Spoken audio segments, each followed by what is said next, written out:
Both players sitting at 4-1. We've got Esper Control against Jund Monsters. And it looks like Esper Control will be on the play here for game number 3. It's time to scry. Top card will go to the bottom here. Thompson will take a draw.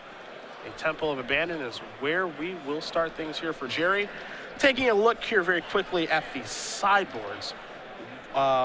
Daniel with a Blood Baron, a Duress, 2 copies of Deicide. You see Duress being cast right now. Gerry's hand is Rakdos Return, a Domri that can be taken along with a Sylvan Caryatid, a Gorkline Rampager, a Stormbred Dragon, and a couple of lands. There's also a Notion Thief, a Ratchet Bomb, 2 copies of Ashshot, 2 Dispel, Negate, a Far Away, a Faded Retribution, which Waldholz, I believe, did scry from the top to the bottom, and then 2 copies of Lifebane Zombie. Yeah, I mean, Faded Retribution is absolutely A+ in this matchup if you can cast it, but at the moment, Daniel needs cheap spells and to hit his land drops. Gerry has access to 2 Mistcutter Hydras, 2 Rakdos' Returns, 1 Golgari Charm, 2 Duress, 2 Doomblade, a Chandra Pyromaster, 3 Nylea's Disciples, and 2 Putrefy. In this matchup, the most important cards being the 2 Duress and 2 Rakdos' Returns to go after the hand, 2 Mistcutter Hydras as a potentially, kind of difficult threat, and 1 Golgari Charm just so that they never know. To protect your guys from Supreme Verdict, maybe hit a Detention Sphere. It's also very possible that he'll want the Chandra Pyromaster as another threat that doesn't get wiped out by Supreme Verdict. Waldholz only with 2 copies of Detention Sphere in his deck, as Thompson will deploy a Caryatid. Another Temple here for Daniel.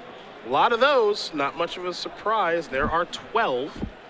This is one of those full-on Esper decks. Having a Blood Baron is nothing too crazy, and a couple Devour Fleshes and a Doomblade isn't going to surprise anybody. But this one, we're seeing cutting a couple Detention Spheres to make room for a few Heroes Downfalls at double black, having access to a couple of Thought Seizes.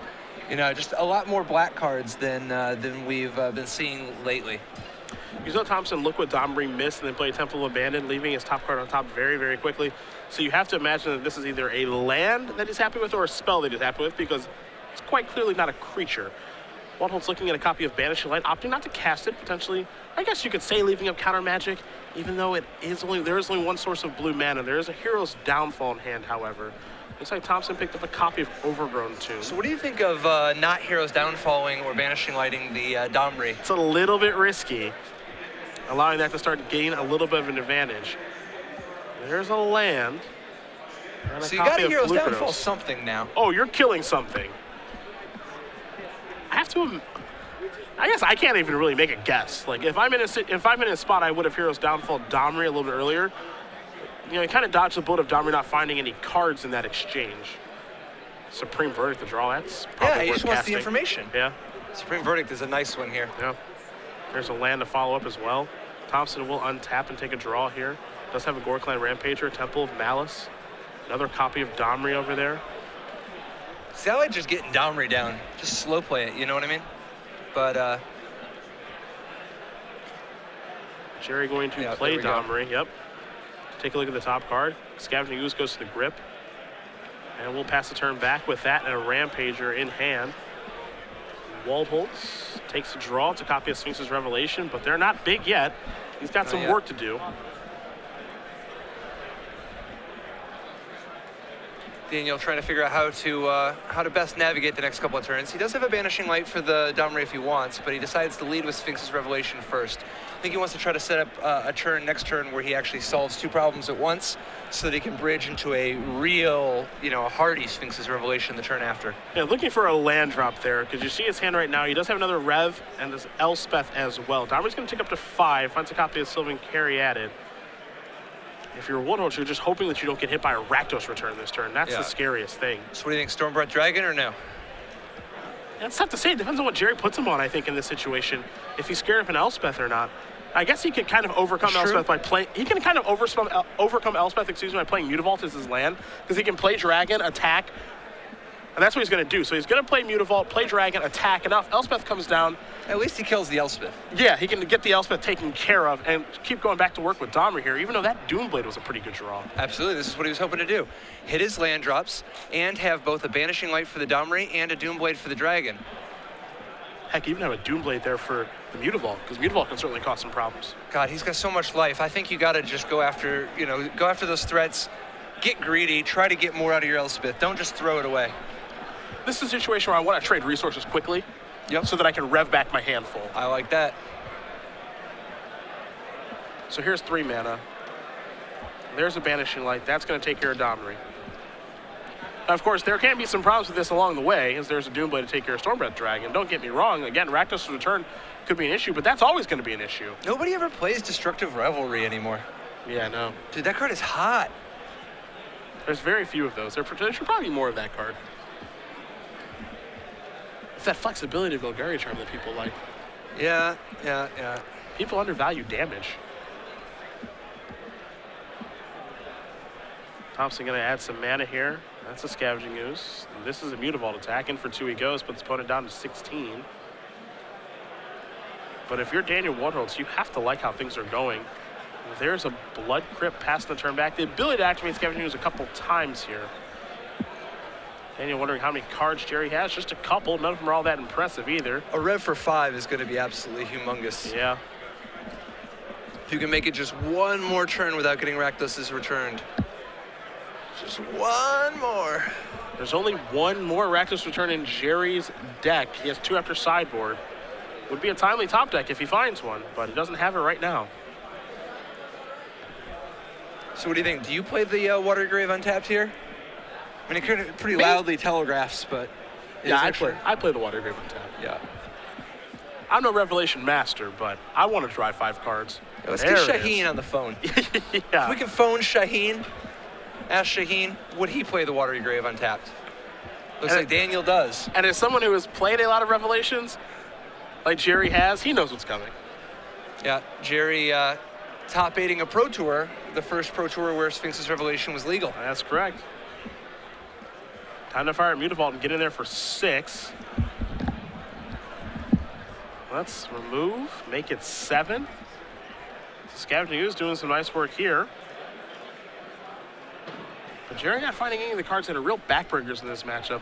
Domri's okay, but your ability to hit after sideboard is pretty low because you board into a lot of spells. I guess his Rakdos Return got taken away, so I can't say he hasn't drawn great after sideboard. A card like Zenigo certainly does a lot of work here, but hasn't been able to find one. Yeah, he's a little flooded. He's a little flooded, but yeah. I mean, you kind of take a risk when you play a Jund Monsters deck versus a real deck. A rev for 5 by Daniel. So let's see what 5 cards he can find. Supreme Verdict is probably the best of the bunch if he can find one. That, Mr. Chapin, may have been 5 lands. And Daniel's trying to hold back a smile. I think he may have drawn 5 lands. Take a draw here. That is, wow, is that 6 lands in a row. Yep. Which, holy aren't you glad that he, goodness. But if you're him, you're just happy that you're not drawing land for the next 6 turns. Yeah. And he's got a little bit of a life cushion. And he's got a Mutavault to protect his Elspeth after his Elspeth kills the Scoreclan Rampager and the Scavenging Ooze. Everything is just coming up Daniel. For Gerry, I wonder if he maybe regrets playing that Goreclad Rampager now. Hard to say. And they're going to tick down, going to take care of these 2 creatures. As you mentioned, Mutavault will take care of the other Mutavault unless Thompson draws something of use. Looked like it may have been a Scavenging Ooze, not too sure. Yep, you have to imagine he's forced to make this exchange. Yep, so there those go. Excuse me, here's news. Pass the turn back. Waldholz, only with an Elspeth. Takes a draw. Okay, then. You were saying? I was saying nothing except that Elspeth is great and Sphinx Revelation is great too. Elspeth is a real nice girl. It really is. She really is. It is insulting. She is great. Yeah, have you talked to her about her? You should have her on your podcast. Now you're talking. We can make this happen. I believe you. And we will talk about that. I want to know all about making soldiers. Some removing here with the ooze, but for Gerry Thompson. Shout out to Christine Sprinkle. Absolutely. She is awesome at what she does. Big fan. I was going to say for Gerry, I'm afraid I've got some bad news. And even though he did draw a Golgari Charm here to clear up those tokens and take care of Elspeth, you see Gerry kind of shrug his shoulders. There's still some bad news on the horizon here. It was the last card drawn there for Daniel. So away are going to go those soldier tokens here in just a moment, I believe. But for Waldholz, that top decked Sphinx's Revelation was a huge draw. May have a response here. Gerry Charm with a revelation for some amount of mana to try to counter this. Why bother? Yeah? Yeah. Just rev so hard. Rev all the way. Thompson's last card is a Sylvan Caryatid. He'll deploy that and pass the turn back, cross his fingers, but I think he knows this will be a rev for 6. And the last one was a brick. We're gonna see 6 more land? Yeah, I don't big think plan so. here? I don't think so. It's possible. Those were 5 stone cold killers on a land. Yeah, they weren't. I mean, they were okay. I mean, I saw. Okay, there's a Jace. Never mind. I think we're all good to go now if you're Daniel. You know, there was a Temple in there. There's a Syncopate. That's actually better than I'm giving it credit for. There's a Dissolve as well. There's a Devour Flesh. Yeah, it was pretty good. There is Jace, the Architect of Thought. We're not in the guild pack just yet. Give it a couple more weeks. This does tick up to 5. Waldholz will have to start discarding here probably in just a moment, but I imagine he'll just cast a couple of spells, get some of this stuff out of his hand. Still probably want to leave up the Dissolve Wall, though, just in case the top deck Rakdos Return or Stormdeath Dragon comes rolling off. He's an 18. He's not even underneath any pressure. Nope. Well, he does want to make sure he doesn't make a mistake against a great player, so he will take his time before discarding some cards here. Thompson will take a draw empty-handed. A Temple of Abandon is what he's found. Lucky him.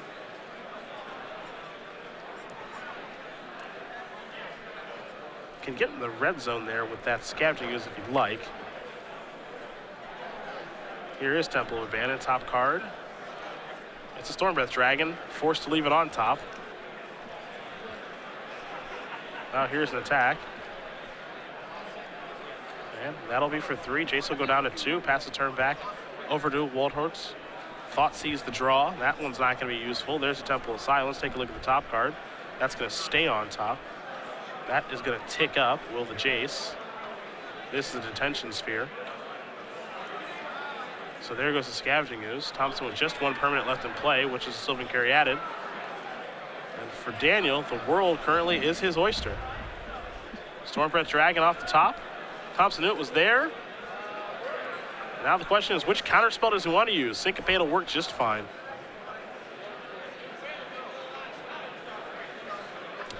Thompson, not really any resources for moving the game forward. Daniel with tons of cards. It's going to take him a number of turns to actually close this one out. But in true Sphinx's Revelation fashion, this is where we are. Yep. This is where you want to be. Ashok's going to mill a couple of cards over. Mistcutter Hydra and friends. Duress will go away. I think Sphinx's Revelation is ideal for the gamer who is looking for the experience of enjoying for a few turns, you know, hyper carrying when there is nothing left really to do, where it's not really in question. You just get to enjoy it for a little while, the being in control. Yeah. You can't do anything. Ashok got to mill some more.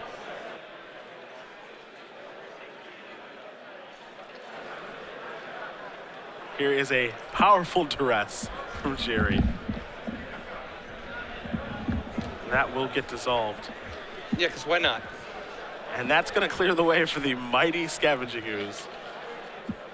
Daniel leaves the top card on top of his deck from the scry. We're passing the turn back. I want to see, what did he leave up there? A Supreme Verdict to clear things up. Here's a Hallowed Fountain. Ashok. Elevator's going up again. Stormbreath Dragon among the cards found. You see Gerry splitting the cards between creatures that can come back, and then the other things will go away. Supreme Verdict clears these things up. Jace, I don't believe has been used just yet, but Beautiful will allow Daniel to go into the red zone. And it looks like this one may be a runaway, Mr. Chapin. The third Revelation is always the one that gets you. Yeah. If it's not the first 2 or the 4th one. Just a land from Thompson before passing the turn back. Devour Flesh, the draw. Ashok's going to put in a Stormbreath Dragon. In for 4 we go. Thompson going to go down to 17. And Jace going to take up to 7. And you see Waldholz with just a bunch of removal in his hand. And Gerry will extend the hand. So Daniel Waldholz, with a pat on his back from his friends, is going to defeat Gerry Thompson 2-1. Esper Control takes down Jund Monsters. And like you said, this isn't just, you know, your regular Esper controller. There's a lot of black cards flying around in here. Oh, yeah. Yeah, this is quite the throwback to Wafo Tapa's Esper deck all the way back at Pro Tour Theros. Theros, yeah, I was thinking the with exact same Heroes thing. Downfalls in the main deck, you know? He's got, as far as black cards are concerned, you mentioned Heroes Downfall. There's Thoughtseize in there. There's a Doomblade in there, so there's a lot of spot removal. There's a Blood Baron in the main deck as well, some sideboard cards. So much like what Guillaume was doing, but feels like almost a year ago, way back when in Dublin. As we will bring it